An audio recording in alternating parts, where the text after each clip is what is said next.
12 investigators looking into glitches in Rhode Island's mobile sports betting app. And as we head into the busiest wagering weekend of the year, we wanted to know, is RI Sportsbook, which allows you to bet anywhere in the state, ready for its first Super Bowl? Target 12 investigator Walt Buteau joins us now with the details.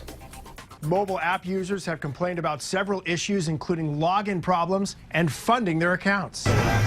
Through December, sports betting has brought in nearly $18 million in revenue since it was legalized in late 2018. Mobile sports betting went online with Rhode Island Sportsbook last September, bringing in an average of about $500,000 a month in revenue through last month, according to stats from the Rhode Island Lottery.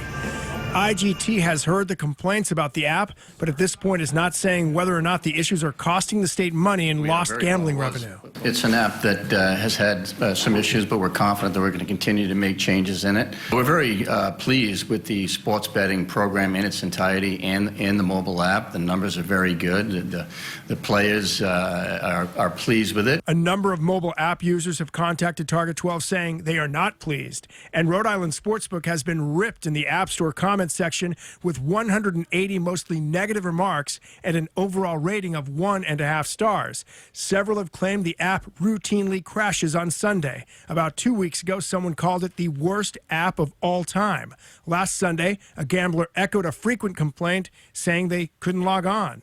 Calls to IGT's customer support, not necessarily all complaints, totaled just over 5,300 in September, down to about 3,100 last month. Bank account issues were at the top of the list. Locked accounts was second, followed by registration and transaction questions. The mobile app, others have talked about being blocked from betting, even though they claim they were in Rhode Island. Some of them expressed some concerns about when you get close to the border that you have you're unable to actually wager. Well, that was by design. Last Super Bowl, without the mobile app, Rhode Islanders bet $6.5 million on the Super Bowl. So Super Bowl 54 could very well be the app's biggest test. Yeah, we are very confident that the sports betting program will be robust through the Super Bowl weekend. The state had a horrible month last February, losing nearly $900,000, more than likely impacted by bets on the Patriots in the Super Bowl. When the bettor wins, the state loses. With the Target 12 investigators, Walt Buteau, Eyewitness News.